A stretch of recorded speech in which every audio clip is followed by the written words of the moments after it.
I'm Jamie Mason-Cohen. I'm a leadership and performance expert who focuses on real-time resilience to help executives deal with the changing environment that they currently.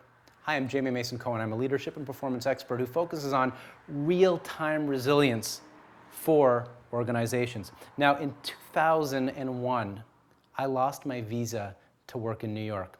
It was after 9/11, and I no longer had the job that I had dreamed about for years that I finally had working in TV. I was devastated.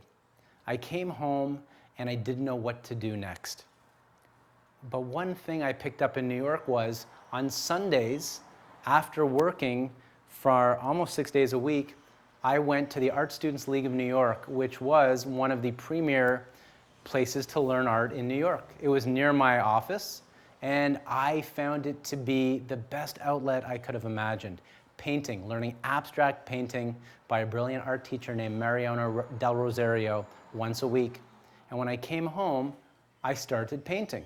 I painted in the garage, I painted in a local studio, and I didn't have an agenda. I painted because I loved it. It was leisure. I meditated as well, but I found that painting had the ability to calm me. It refocused me. It helped me when I was feeling down. And I then found out that there's real science behind that. Carnegie Mellon said that people who have real leisure activities, both an artistic one and a physical one, are more likely to have higher life expectancy and more engaged lives, more rich, full lives. Winston Churchill took up painting at 41.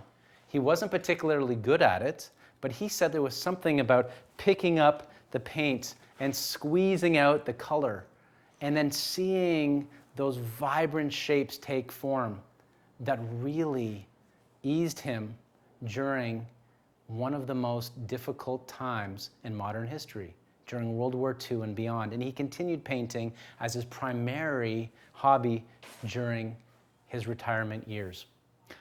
It's not just having an artistic passion, but that is one particular area that the experts say is essential, not just for lowering our stress, improving our life engagement, but also for coming up with creative ideas.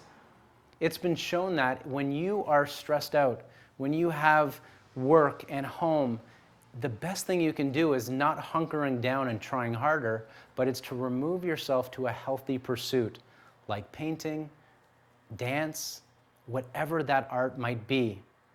The second thing was those who really got the benefits of hobbies were those who had a physical hobby. Physical hobby could be some form of exercise, walking, playing a sport. When Fred Rogers, Mr. Rogers, was asked, how does he deal with his emotions?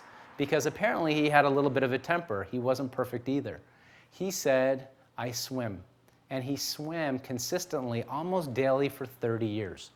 So what habits, as we transition out of these difficult times that we're in, into hopefully more normalcy, even if it's a new normal, what's one small habit you could pick up per day, one hobby that's artistic or creative that's not directly connected with your work, although it might help your work in opening your mind and becoming more innovative? And what is one physical hobby that you might have been putting off that you could start today?